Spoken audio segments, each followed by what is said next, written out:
Josh Hartnett in an outrageous comedy. If you want it. Josh Hartnett's disappearance from Hollywood was not caused by scandal, failure, or rejection. It was a choice. At a time when most actors fight to reach the position he already occupied, Hartnett stepped away.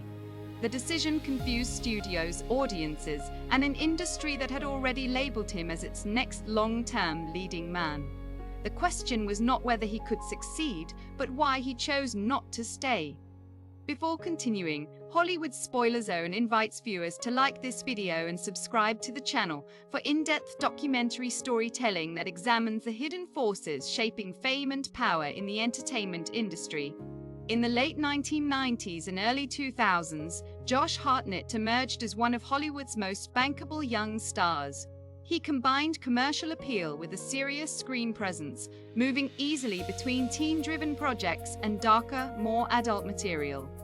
Films like The Faculty, Pearl Harbor, and Black Hawk Down positioned him as both a box office draw and a potential awards contender.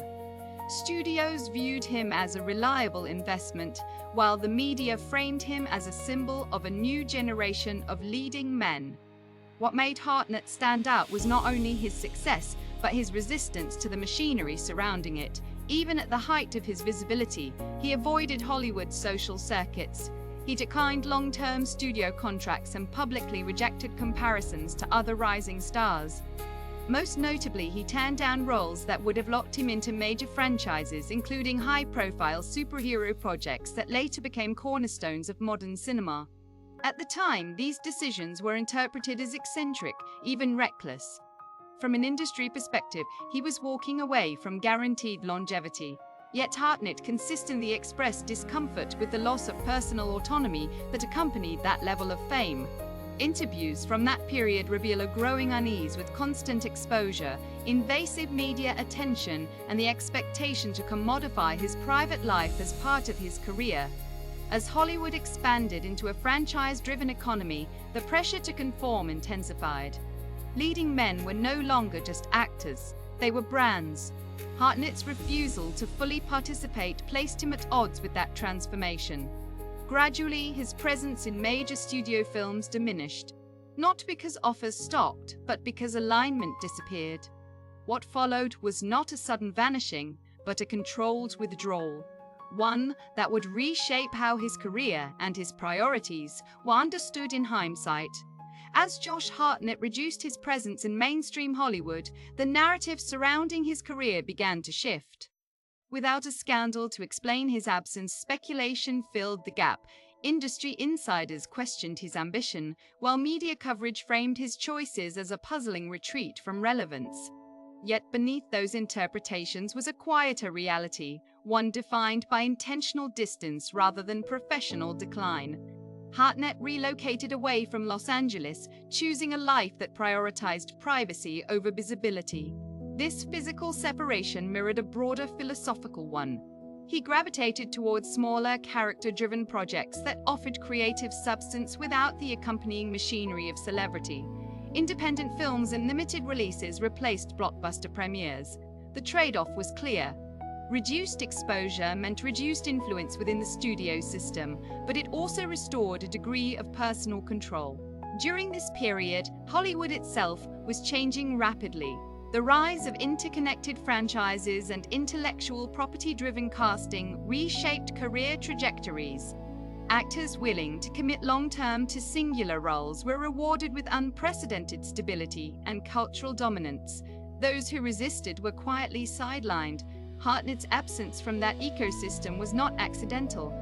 It was the consequence of a fundamental mismatch between his priorities and the industry's direction. Public perception lagged behind these realities. For years, his name was invoked as an example of wasted potential. The assumption was that success had slipped away.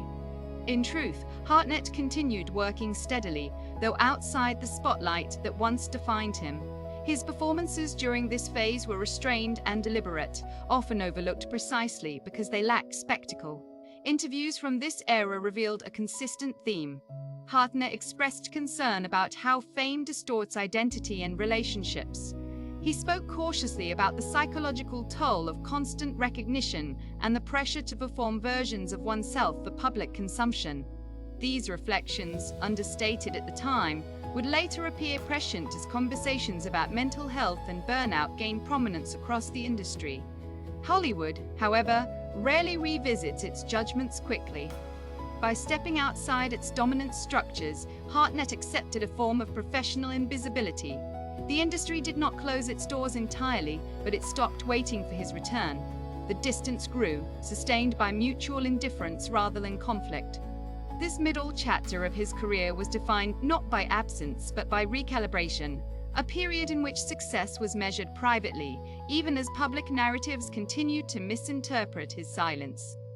In later years, Josh Hartnett's story began to be reassessed.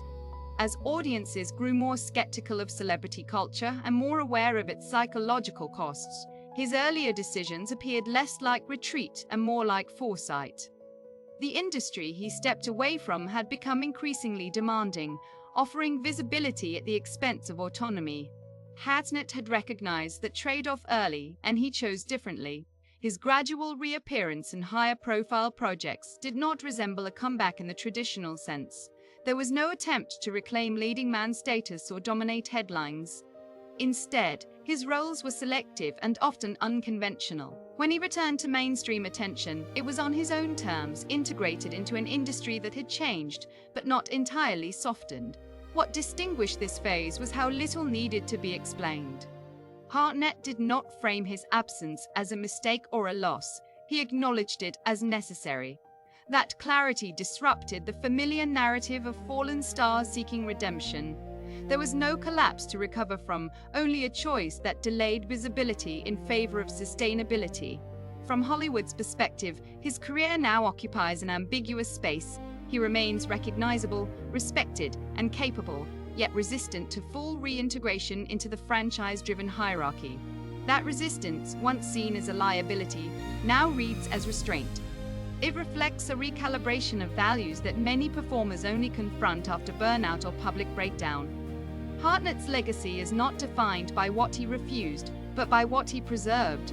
In an industry that often equates presence with relevance, he demonstrated that absence can be intentional without being terminal. His story challenges the assumption that success must be continuous to be legitimate. For Hollywood Spoiler Zone, his career serves as a case study in voluntary disappearance. Not driven by scandal, nor enforced by rejection, but shaped by a conscious rejection of an industry model that demanded total participation. In that context, Josh Hartnett did not vanish. He stepped aside, waited, and returned without apology.